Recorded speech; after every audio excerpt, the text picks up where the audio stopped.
madaxweynaha Soomaaliya mudane Maxamed Cabdullaahi Farmaajo iyo UFD Ersara oo hogaaminaya ayaa waxa ay gaareen magaalada Roma ee dalka Talyaaniga. Fafaahinta warkan waxaa magaalada Muqdisho ka soo diray wariyahayaga Maxamed Cusmaan Daahiye. madaxweynaha Jamhuuriyadda Federaalka ah ee Soomaaliya mudane Maxamed Cabdullaahi Farmaajo iyo UFD uu hogaaminayo ayaa gaaray magaalada Roma ee dalka Talyaaniga. halkaas oo ay si diiran ugu soo dhaweeyeen mas'uuliyiin ka tirsan dawladda Talyaaniga iyo qaar ka mid ah jaaliyadda Soomaaliyeed. madaxweyne Maxamed Cabdullaahi Farmaajo ayaa markii uu gaaray magaalada Roma ee caasimadda dalka Talyaaniga waxa uu ka mahadceliyay soo dhaweyntii diiraneed ay u sameeyeen qaar ka tirsan madaxda dawladda Talyaaniga iyo jaaliyadda Soomaaliyeed. mudane Maxamed Cabdullaahi Farmaajo oo ku sugnaan doona muddo 2 maalin ah dalkaasi ayaa safarkiisa iyo madaxda uu la kulmi doono waxa ka waramay wasiirka arrimaha dibadda Soomaaliya Axmed Ciise Cawad oo qayb ka ah wafdiga uu madaxweynaha Jamhuuriyadda hogaaminayay. madaxweynaha booqashadiisa 3 bari ah oo bilaami doonta berito oo bisha November ay 20 tahay waxa ugu soo horeeya kulan 4 galabnimo oo uu leeyahay ra'iisul wasaaraha dalka Talyaaniga mudane Giuseppe Conte. sidoo kale madaxweynuhu waxa uu maalinta labaad ee booqashadiisa oo ah bisha 22keeda oo 1:15 daqiiqo oo qadar la leeyahay madaxweynaha Talyaaniga Sergio Mattarella. sidoo kale madaxweynuhu waxa uu 4 galabnimo isla maalinta labaad ee booqashadiisa oo ah 21 bisha oo la kulmi doona jaaliyadda Soomaaliyeed u timid inay aragto oo soo dhaweyso. sidoo kale madaxweynuhu maalinta ugu dambeysa booqashadiisa ah 22 bisha waxa uu la kulmi doonaa subaxnimada maalintaas gudoomiyaha aqalka sare ee Talyaaniga gabadha la yiraahdo Maria Elisabetta. isla galabta maalintaas bisha 22 tahay madaxweynuhu waxa uu la kulmi doonaa gudoomiyaha aqalka hoose mudane Roberto Fico. halkaas oo madaxweynuhu uu ku soo gabagabeyn doono booqashadiisa rasmiga ah 3 maalmood qaadan doonta insha Allah ee uu ku joogo dalka Talyaaniga. ujeedada rasmiga ee booqashada madaxweynuhu waxa weeye madaxweynaha oo ka jawaabayay martiqaad uga yimid ra'iisul wasaaraha dalka Talyaaniga taasoo ujeedadiisu tahay in la xoojiyo xiriirka Soomaaliya iyo Talyaaniga ka dhaxeeya taariikhiga ah oo kor loo qaado wax wada qabsiga iyo saaxiibnimada labada dal iyo labada dad Soomaaliya iyo Talyaaniga. dawladda Soomaaliya ayaa wadahanaan ay ugu soo jiidanaysa beesha caalamka taas oo suurtagal ka dhigi karta in Soomaaliya mar kale ay dunida la baratanto. madaxweynaha Soomaaliland iyo UFD Ersara oo hogaaminaya ayaa waxa ay gaareen magaalada Burco iyadoo bulshada ku nool magaaladaasina ay soo dhaweyn fiican ay u sameeyeen. fafaahinta warkan waxaa magaalada Burco ka soo diray wariyahayaga Shaafici Maxamed Ibraahim. madaxweynaha Soomaaliland iyo UFD Ballaaran oo hogaaminayo ayaa maanta soo gaaray magaalada Burco ee xarunta gobolka Togdheer. dadweynaha ku dhaqan magaalada Burco ee xarunta gobolka Togdheer ayaa madaxweynaha ku qaabilay astaamaha calanka Soomaaliland iyo boodhar lagu xardhay sawirka madaxweynaha iyo qoraal lagu soo dhaweynayo madaxweynaha Soomaaliland. laga soo bilaabo degmada Qoyta ilaa Yaafaafka hore ee madaxtooyada Burco ayay dadweynuhu tubnaayeen wuxuuna madaxweynuhu gacan haadinayay bulshadii soo dhaweynaysay isaguna mid u salaamayay ama u gacan qaadayay hadba inta uu ka gaadhayo.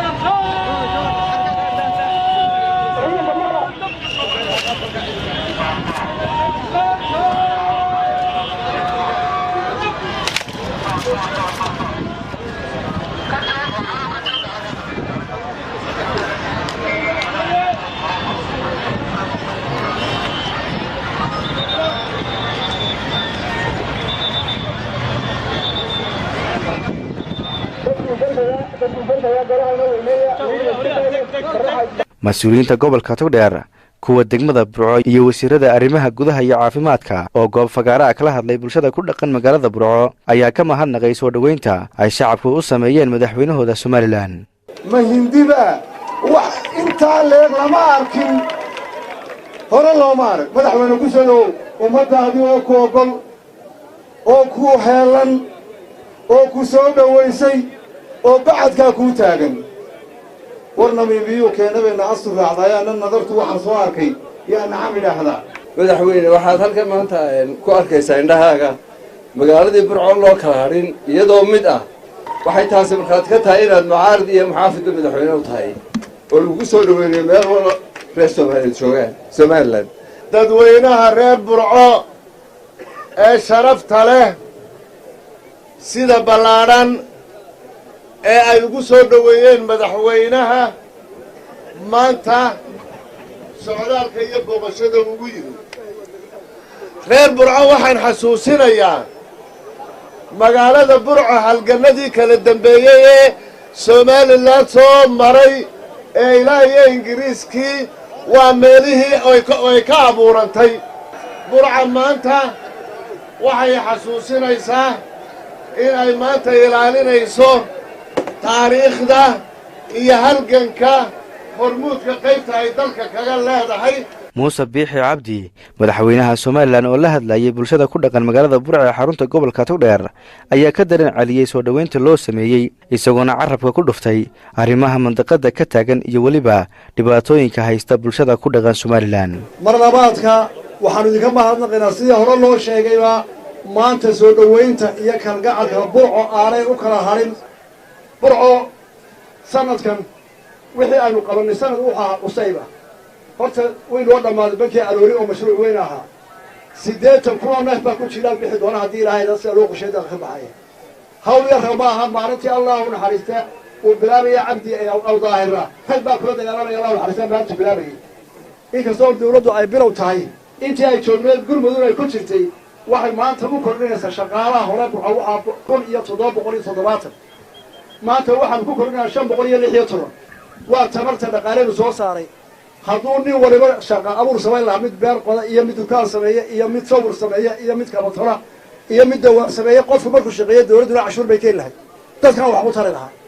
intaynu qayirayno waliba ragga hablo way shaqeeyaane waxaynu u baahannahay dawladdu si ay lacag hesho inaanu shaqayno waqtiga oo aynaan firaaqa ku dhammayn ku dadaalaynaa dawladdu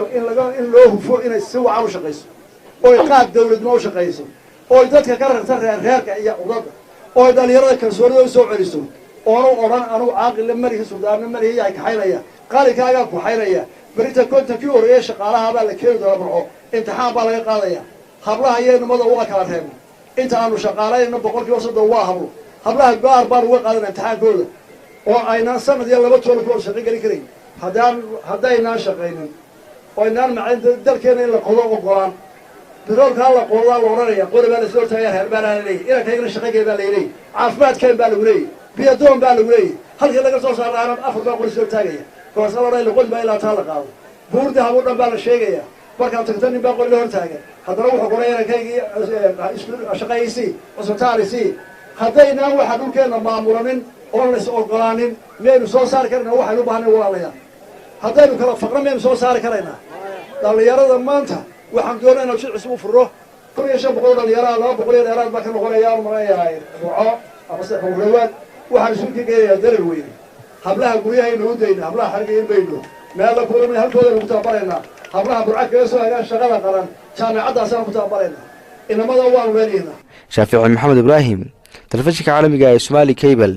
magaalada burco ee xarunta gobolka togdheer. xildhibaan daahir amiin jeesow oo ka mid ah xildhibaanada baarlamaanka ee dowladda Soomaaliya ayaa waxa uu ka warbixiyay qarax maanta loogu xiray gaarigiisa.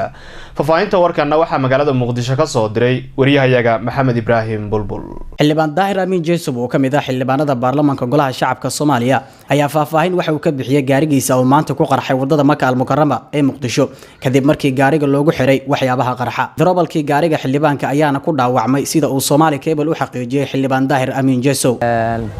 TV-ga Somali Cable horta markuu ugu horeyso maqaadiirta ilaah ayaa qormaysa ma qormayso aadanaha wuxuu isaga oo jacbursaday ma qormayso waxaa hubaala saaka waqti 3 saacan xaafadayda ka tagay odayaal ayaan ballan ku lahay hoteelka Maka Al Mukarrama meeshii markaan tagay si nabad ah aan ku tagnay waqti 3 saacadood ku dhawaad ama 2 saaci bar qiyaastii ayaan ka maqnaay baabuurka intaas ayaan aaminsanahay in laga faa'iideysto oo lagu dhajiyay muxuu ahaa qarax staafkayga oo ila socday iyo muxuu ahaa anigana hoteelka Maka Al Mukarrama ayaan ku xirnay baabuurkana meel 40 mitir u jirto 40 tilaabo u jirta ayaa baarkin uu ka galay darawalkaana la joogay oo cidla ma ahayn waqtigaas ayaa laga yaabaa in darawalka la boojiyay oo loogu dhajiyay bahasha dhajiska ay ahayd ma aha bahal qarax oo muddo badan ay ka fikireen baabuurka dhaxiisa ay ku xireen ma ahan baabuurka wuxuu ahay baabuurta xabadaha aan karin ah waxaan aaminsanahay in waxaan bombadan yarta ee dhinaca lagu dhajiyo ay tahay alxamdulillah khasaaradayna waa yareed wiilkii darawalka nooga dhaawacmay anigana ma saareen baabuurka markaas ayada hoteelka Maka Al Mukarrama ku jiray markaan ka soo baxayo inaan raaca aan rabay ayuu baabuurka qarxay markaasna ma aan gaarin meesha uu ku qarxay baabuurka meel ka sokaysaan joogay anigii staafkaygaba laakiin hoteelka waan ka soo baxo inaan baxo ayaan rabay oo xaafadda ku soo laabto marka alxamdulillah aniga waxaan aaminsanahay waxa dhacay inay ahaayeen maqaadiir ilaah dhanka kale xildhibaan Daahir Amiin Jeesow ayaa ku eedeeyay qaraxan inay ka dambeeyaan xarakada al-shabaab sida uu sheegay isleeyahay shirqoolka oo qaabka daraa ee arxanlaawayaasha ay soo maleegeen inay ahaayeen nabadiidka Soomaaliya inay ahaayeen cid kale oo aan ku eedeynayo male ciidan isleeyahay ama ay ka dambaysaa oo kale male nabadiidka ayaa ka dambeeya ayagana muxuu ahaay muddo badan dagaal isnagala dhaxeeyay waayo baabuurkan hadda maanta la qarxiyay waa baabuurkii saddexaad ay shabaab iga qarxiyaan laakiin qasaaraha iga badnaay mar walba oo iska hornimaad aan sameeyno markii la eego arintii leego oo dhowr iyo 10 aan ugu dilnay dagaalkii iska hornimaadka ahaa markii la eego dagaalkii Ceel Cali markaan ka soo laabtay ahaa 4 nin ay ugu dhimatay muxuu ahay mar walba qasaaraha iga badnaa mar haddii cadow aan la dagaalamayna qasaaraha diyaar baan buu ahay inaan qasaaro diyaaraan u ahay intii cadowga ay dhulkeena haystaan oo ay muxuu ahay deegaan waliba deegaan doorashadeeda ay haystaan neeva lagama yaabo anigii iyaga inaan usan naxariisano ayagana naxariis iga ma sugayaan ana naxariiska ma sugayo Maxamed Ibrahim Bulbul Somali Cable TV Muqdisho agaasimaha guud ee wasaaradda shaqo-gelinta iyo arrimaha bulshada Somaliland ayaa waxa uu deeqo kala duwan u gaarsiiyay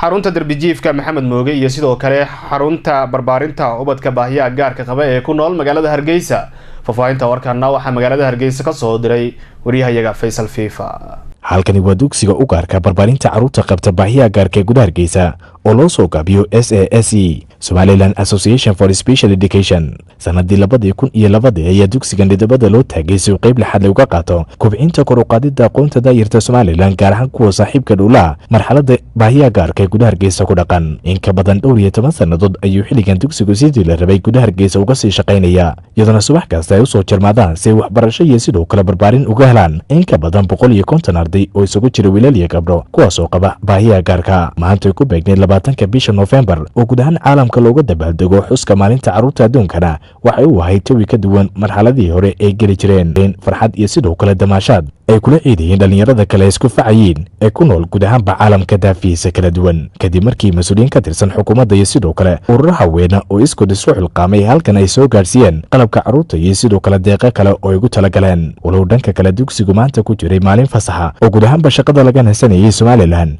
xuska mawlidka nabiga awadeed balse dhalinyaradu farxadooda iyo sidoo kale damaashaadkooda wuxuu ahaa mid si weyn looga dareemay halkani waa barxad loo sii diyaariyay isla markaana ay yeelaan qalabka carruurta ku ciyaarta iyo sidoo kale goob kale oo kubadda loogu talagalay in dhalinyaradu ay ku dheelaan farxadda maalintan aawadeed. mas-uuliyiin ka tirsan xukuumadda somalilan gaar ahaana wasaaradda shaqogelinta arrimaha bulshada iyo qoyska uu horkacayo agaasimaha guud ee wasaaraddaasi maxamed cilmi aadan ilkaase ayaa halkan soo gaadhay si ay ugala qayb qaataan farxadda iyo damaashaadka dhallinyaradan, iyaguna qayb dhexale ka qaatay fidinta gogasha maanta ee dhallinyaradan ay ku damaashaadayaan. cuntooyinka noocyadooda kala duwan iyo sidoo kale kubado ay ku dheelaan ayaa halkan loogu sii diyaariyey dhallinyarada marka ay daalaan si ay ugu nastaan, kuwaasoo qaar ahaan ay iska soo ururiyeen haweenka ku boobay gruubka Hargeysa iyo Hablo oo inta badan si weyn ay ugu kulmaan baraha bulshada haween tiro badan oo ku kala sugan daafaha kala duwan ee dunida una badan kuwa ku dhaqan magaalada Hargeysa. waxaana markii dhallinyaradu farxadda yareereynta soo dhammaysteen halka lagu qabtay munaasabad kooban oo goreyn halkaasi ay ka hadashay Hani Cali socotay gruubka Hargeysa iyo Hablo iyo Sabaad Maxamed Caydiid oo agaasimaha waaxda maamulka ee wasaaradda shaqogelinta arrimaha bulshada iyo qoyska ee Somalilan. maanta waxaa noo sharaf ah annaga gruubka Hargeysa iyo Hablo oo iyo wasaaradda shaqogelinta iyo bulshada arrimaha bulshada inaanu kala qayb qaadano laba munaasabadood oo aad u qaaliya oo midatahay mawlidka rasuulka sallallahu alayhi wasallam iyo takalo oo ah maalintii caruurta adduunka oo kala qayb qaadana caruurta special needs ka maadaama iyaga focus badan aan la siin oo markasta ahmiyada la siiyo caruurta agoonta wax kasta oo la qabanayo kabacdi maanta waxaan go'aansanay asaa gruubka Hargeysa Hablo oo ay inaanu sameeyno xaflad yar ama munaasabad yar munaasabada hada contribution baa jira WhatsApp group baa jira oo sadaqa ah oo la wada ururiyay waxa kale oo jira isaguna garoonka caruureed oo iyaguna aad iyo aad nooga qayb qaatay oo maanta halkan waxaan iskugu nimid munaasabad aad u weyn maanta waa maalinta caruurta adduunka iyo mawlidka nabigii calaysalaatu wasalaam oo isku dhacay aad baan ugu faraxsanahay maanta halkan waxaan kala soo qayb galnay caruurta inaanu kala qayb qaadano farxadooda.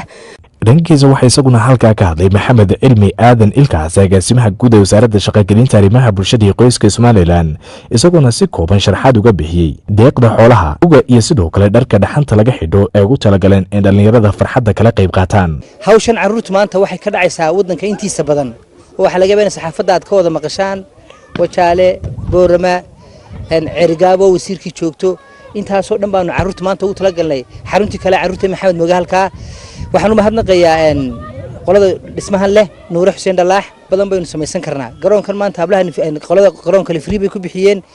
habluhu waxay soo abaabuleen mataqaanaa inay cuntooyinkan waxaan keenaan annagu wasaaradahan anna waxaan keenay dhar iyo ari aanu siinayna xarunta intaa markii saddexdii qaybood la isku daray macnay dadkii u taraysaa waxa soo kale in rabaa ka shaqeyno waxaad ogtiin maanta tusaalahaan iminka dad badan baa ila soo hadla gaar ahaan xaafadda Jigjiga yar habeenkii markay caruurta muxuu darbi jiifka ay halka ku arkaan arinta halka ka soo kordhay waxa weyn dadweynaha ugu sheego stationka iyo halkii dooxii ay galayeen ayaa dhibaatooyin badan ka dhaceen deetana bilayskii ayaa area imika ilaaliya. dhalinyarada baahiyaha gaarka qaba ee halkan ku dheelay kubadda ayaa dhankooda la sheekaystay iyagoo xilligaasi si ku fogaan si ambaqaadka farxadooda maanta waxaana qaarkood iga sheekeen marxaladooda waxbarasho. wiilal iyo gabdho ay isugu jiraan ardayda halkan wax ku barata mid kamid ah gabdhaha ayaa halka taagan magaca khadra Cabdullaahi Cabdi Faayid khadra inta dhiganaysay sanad ka waran si wax la isku dhigaa way wanaagsan su'aal nagu dhiga wiilasha iskuulka wax ku barta ayaa qaarkood hadda garoonka barxadiisa aan ku wada suganahay mid kamid ah magaca xasan khadra Ibrahim inta dhiganaysay iskuulka ilaa waxaan dhiganayay 3 sano bal ka waran si wax la isku dhigaa si aad iyo aad u fiican wallahi waxaan mahad celinayaa wasaaraddan horta mahadnaqa koobaad waxaan dirayaa wasaaradda shaqada iyo arrimaha bulshada mar labaad ilaahay ka soko mar labaadna waxaan mahadnaq u dirayaa macallimiinteeda iyo waalidiinteeda sida aadka noo ilaaliya qaarkood wali aan ku guda jiraa iskuultan waa iskuul fiican oo wanaagsan oo maamulayaasheeda iyo macallimiinteeda way fiican yihiin. Muuse Cabdilaahi Maxamuud waa maamulaha dugsigan baahiyaha gaarka ee ardaydu wax ku barataan oo in ka badan 150 arday hadda wax ku bartaan hadda goobta ayuu ku sugan yahay bal isagoo qaybinaya dharkii ay wasaaraddu keentay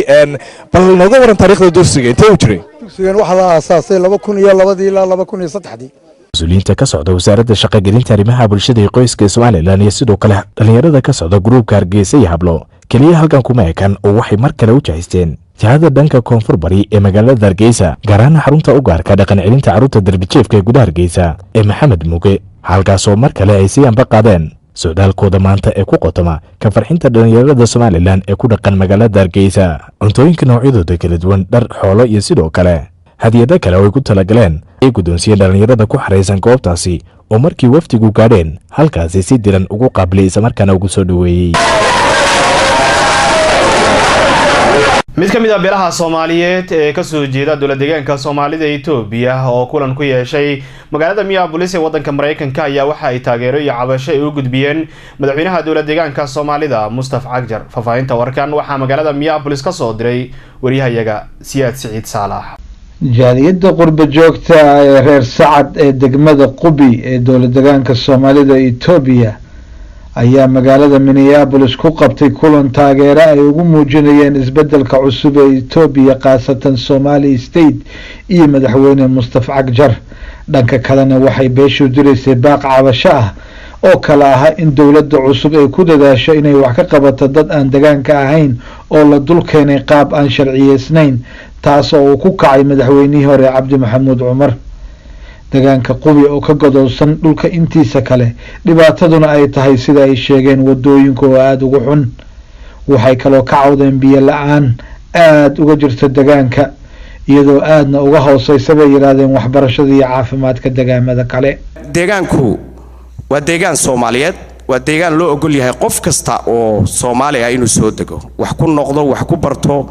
dhaqaale ku samaysto society-ga uu ku soo biiro oo wixii uu tari karo cilmi iyo aqoon intaba uu keeno laakiin lahaanshaha degmada lama wada laha qofna ma dhaleecaynayno qofna wax ceeb kuma sheegayno laakiin waxaanu mar kale dawladda ka codsanaynaa wixii horumarin dhaqaale ah ee waxbarasho ah ee aqoon ah ee wax walba ah in loola simo degmooyinka kale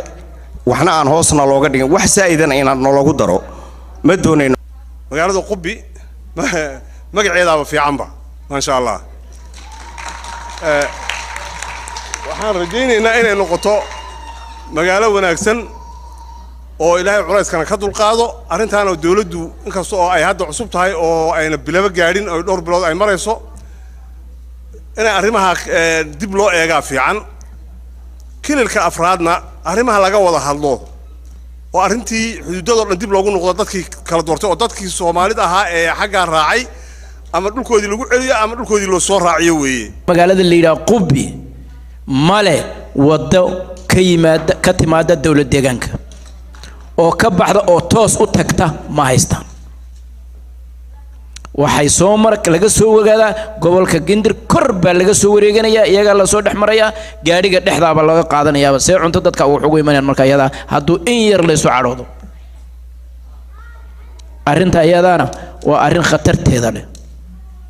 dadka gobolka degmada degani muddo nool waxay ku noolaayeen ciriiri aad u badan wax miciina helena way adagta ma maqan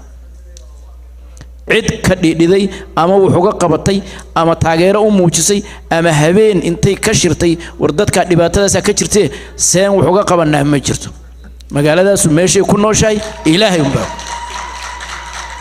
waxa aan maanta isugu nimid waxa weeye waa cabashada aan ka cabanayno macnaha degmada gaar ahaan haysataa waxaan isugu nimid oo kale taageerada dawladda madaxweyne Mustafa Maxamuud Cumar oo madaxweynaha ka yahay haddii ay wadanka nabadgelyo ka dhacday oo haddii ay leeyahay isbedel ka dhacay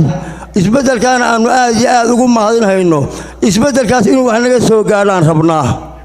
isbedelka inuu wax naga soo gaaraan rabnaa reer Sacadna waxaan leeyahay reer Sacadow kolkii aad wax qabsata adigu yaa wax lagu taageeri karaa wax qabsa ku deegaanka jooga iyo ku dibadda joogaba istaageersada oo wadanka idinka leh dhista oo nooleeya oo isxilqaama baahi badan baa dhulka naga ka jirta webigu mar walba maxaan ku dhahay wuu go'an yahay iskuul ma jiro caafimaad ma jiro gabdhaha iyagoo la soo wado fiiq loo soo waday raacaan ay ku dhintaan maxaan ku dhahdaa inta dhexda la soo wado baabuurtu waxay fadhiyaan maxaan ku dhahdaa 3 bilood iyo 4 bilood bay webiga gudihiisa fadhiyaan oo jid la maraa ma jiro waxaanu ka codsanaynaa dawladda sharafta leh inay naga caawiyaan dhinac kasta oo baahi reer Sacad maanta ay kaga furantahay weligeedna ay kaga furnayd inay naga caawiyaan baanu ka codsanaynaa dawladda iyada sharafta leh. xafladii xalay ayaa dhammaan dadkii kale ee ka hadlay waxay u hambaliyeeyeen madaxweyne Mustafa kana codsadeen inuu wax ka qabto deegaanka Qubi. annaga oo ah beelweynta reer Sacad gaar ahaan qurba joogta ku nool cariga Mareykanka ayaa waxaanu hambalyo iyo bogaadin aan la soo koobi karin u diraynaa xukuumadda uu hogaamiyo waqtigan ee ka arrimaysa dawladda deegaanka Soomaalida ee uu hormoodka u yahay madaxweyne Mustafa Maxamed Cumar. xukuumaddan waxaan ka codsanaynaa maadaama degmada Qubi muddo badan ay ka go'onayd deegaanka intiisa kale wadaan darteed inay la dardargeliyo bundadan dhamaystirkeeda. waxaa kale oo ku codsanaynaa xukuumadda inay baahida bulshada ee ka jawaabto baahida asaasiga sida waxbarashada, biyo la'aanta iyo waxyaabo kale oo jira. Siyaad Saciid Saalax, Somali Cable, Minneapolis, Minnesota. wasiirka shaqada iyo arrimaha bulshada Somaliland ayaa waxa uu gaarsiiyay caruurta darbijiifta ee ku nool magaalada Ceergaabo dharka dhaxanta celiya iyo sidoo kale waxyaabo kale. waxaa warbixin arrintaasi ku saabsan magaalada Ceergaabo ka soo diray wariyahayaga Cabdullaahi Xuseen Darwiish. wasiirka shaqagelinta iyo arrimaha bulshada Somaliland Hinda Jaamac Xirsi oo maanta soo gaadhay magaalada Ceergaabo ee darbijiifta ku dhaqan magaalada Ceergaabo waxay ugu deeqday timo xiiris, dharka dhaxanta iyo adeeg caafimaad. waxaana munaasabadii darbijiiftan lagu guddoonsiinayay deeqda ay goobjoog ka ahaayeen badhasaabka gobolka Sanaag iyo mas'uuliyiin kaleba. ugu horeyn halkaasi waxaa ka hadashay isuduwaha wasaaradda shaqagelinta iyo arrimaha bulshada gobolka Sanaag Marwa Faadumo Xaaji Xasan. maanta ay ku beegan tahay 12 Rabiicul Awwal oo maalintii dhalashada nabiga waxaan halkan ku soo dhaweynay wasaaradda shaqagelinta arrimaha bulshada iyo qoyska oo u timi inay booqato lana wadaagto duruufaha ay ku jiraan caruurta darbijiifka ah iyadoo ugu soo tala gashay maanta in la siiyo dharkii dhaxanta isla markaana maanta la qadaysiiyo timahana laga jaro inta bugtana la daaweeyo. halkan inoo joogaa neersankii iyo dhaqaatiirtii marka waan soo dhaweynaynaa Hinda waxaan leenahay ilaahay ajarka ha kuugu daro xasanaadka. waxaa isaguna halkaasi kelmado kooban ka soo jeediyay badhasaabka gobolka Sanaag Maxamed Axmed Caalin Tiimbaro. wasiirka wasaaradda shaqagelinta arrimaha bulshada iyo qoyska Hinda waan ku soo dhaweynaa magaalada Ceergaabo. waxaan uga mahad celinaynaa iyadoo maalintii mawlid nabiga Eidii Islaamka ay noogu soo hagaagtay inay caruurta dhaxanta jiifta huna u keento maanta farxadana maanta ay qadaysiiso. aad baan ugu mahadinaynaa hawl loo baahnaa bay ahayd. waxaan soo sheegaynaa sida gobolada kale inaanay lahayn hoy iyo boarding yar oo lagu xareeyo caruurtayadu. marka waxaan codsanaynaa tallaabada xigtana inay balagu soo tala gasho inay hoyna u samayso meel ay waxna ku bartaan seexdaana. wasiirka shaqagelinta iyo arrimaha bulshada Somaliland Hinda Jaamac Xirsi oo ugu dambeyntii halkaasi ka hadashay ayaa waxaa daladeeda ka mid ahaa saaka waxaan idinku imi inaan idinla wadaago dareenkiina oo aan baahiyaadkiina iyo duruufihiina aan dirso oo dhageysto. sidoo kale inay maadaama ay xilli dhaxameedkii tahay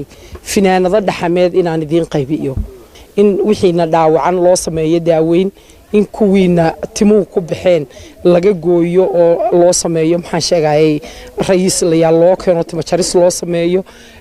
intaas baa socodkayga iyo ujeedadaydu ahayd. waad ku mahadsantihiin inaad goobtan isugu timaadeen. waan idinka mahad celinayaa. waxaan ahay maamadiina arrimaha bulshada u taagan. idinkana waxaan jeclahay inaan codkiina maqlo iyo baahidiina iyo duruufihiina. waxaa iyaguna deeqdan wasiirku soo gaarsiiyay ka mahad celiyay darbijiifta magaalada Ceergaabo. waxaan ka tirsanahay qolada baarshayaasha oo u mahadnaqaynaa wasiiraddeena oo maanta halkan nagu soo booqatay annagoo isku dhan. horta dhaxamihii waa noo keentay hubkii dhaxamaha laakiinse hoy baan haysan waxbarasho anaguma haysano laakiinse waan ku rajaynaynaa in waxbarasho helno. waxaana xusid mudan in wasiirka shaqagelinta iyo arrimaha bulshada Somaliland Hinda Jaamac Xirsi ay qada sharaf u samaysay darbijiiftan ku dhaqan magaalada Ceergaabo. waa Cabdullaahi Xuseen Darwiish, Somali Cable TV,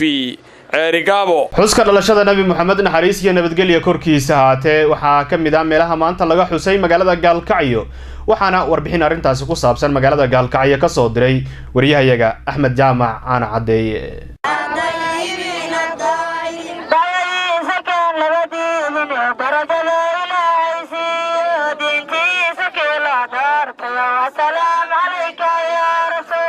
magaalada gaalkacyo ee xarunta gobolka mudug ayaa waxaa ka dhacay soobax lagu weyneynayo xuska dhalashada nebi maxamed naxariis iyo nabadgelyo korkiisa ahaatee waxaana soobaxani soo qabanqaabiyo culimaaudiinka ahlu sunna wal jamaaca ee magaalada gaalkacyo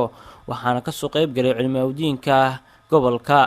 maamulka degmada gaalkacyo ee dadweyne ka kala yimid xaafadaha kala duwan ee ka kooban tahay magaalada gaalkacyo wadooyinka iyo xaafadaha magaalada gaalkacyo ayaa waxaa lagu arkayay gawaari ay ka shidan yihiin salliga nebi maxamed naxariis iyo nabadgelyo korkiisa ahaatee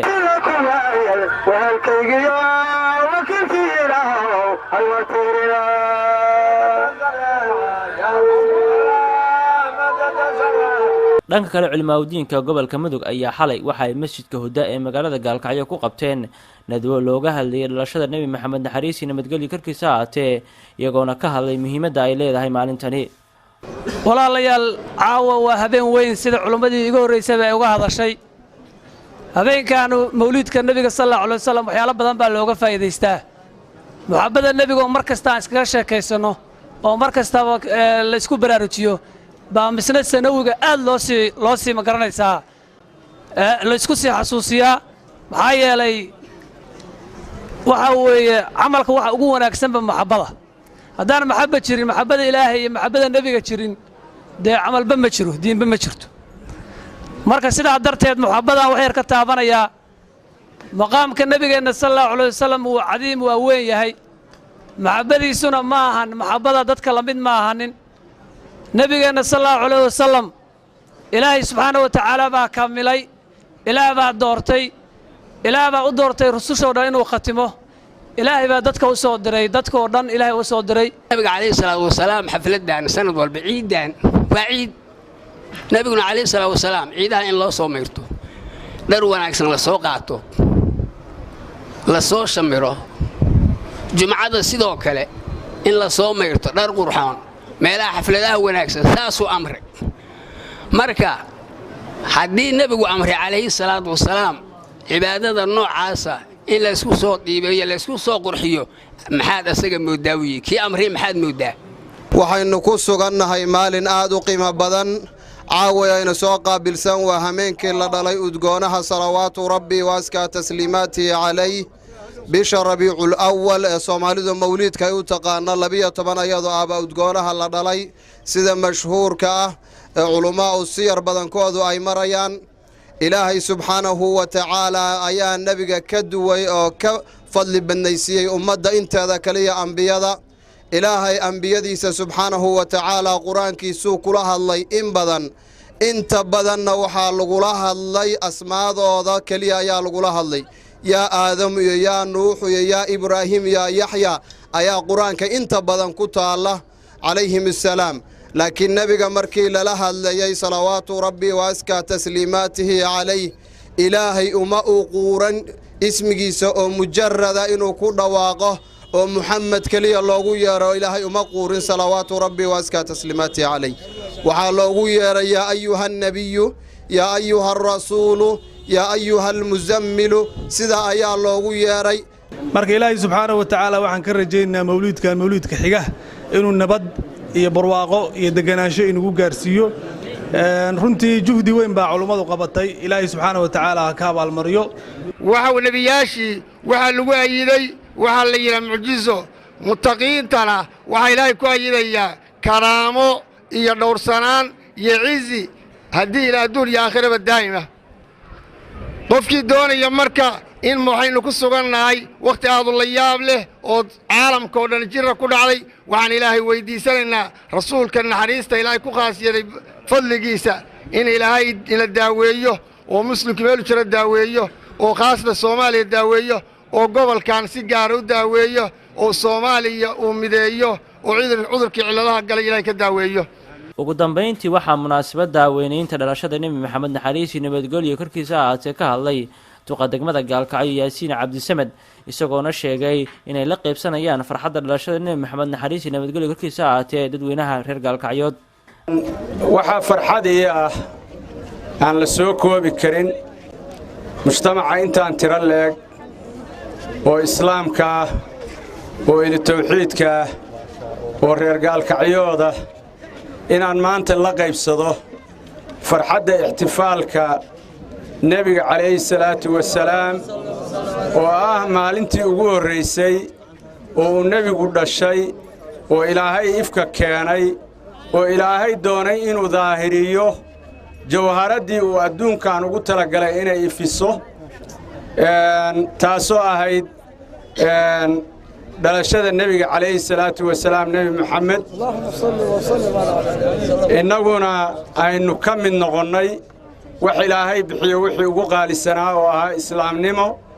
in ilaahay ina siiyey kadibna ilaahay iimaan inoo ku daray oo aynu musadaqiin nahay oo nebi moxamed aynu rumaynay innagoon arag maantayna aynu macsharkaan u taagannahay maxabbadiisa iyo ishcaarkiisa iyo weynayntiisa iyo isxusuusintiisa ilaahay waxaan ka rajaynaynaa sida aynu maanta qorraxdaan ugu kulansannahay maalinta qiyaamaha inta nebigu u shafeeca qaado oo hiilkiisa loo baahan yahay in ilaahay ina ka dhigo axmed jaamic ilmi axmed caan Soomaali Cable TV gaalkacyo ku dhawaad 200 kun oo qof oo barakacyaal ah ayaa waxay u barakaceen dowlad deegaanka Soomaalida iyo Itoobiya kuwaasi oo ka soo barakacay gobollo kala duwan oo ku yaala wadanka Itoobiya wariyahayaga Cabdirasaaq Sheekh Xasan ayaa faafahinta warkan inoo eegaya hay-adda NRC ayaa sheegtay in ka badan 200 kun oo qof ay ku barakaceen rabshado dhaliyay dhimasho iyo dhaawac oo u dhaxeeya qowmiyadaha Oromada iyo Soomaalida oo wadaaga gudaha dalka Itoobiya dadkan ayaa u qaxay dowlad deegaanka Soomaalida Itoobiya wixii ka dambeeyay bishii July ee sanadkan hay-adda NRC ayaa waxay sidoo kale sheegtay in guud ahaan dadka ka qaxay sanadihii ugu dambeeyay dagaalada u dhaxeeya qowmiyadaha ay gaarayaan in ka badan 700 kun oo qof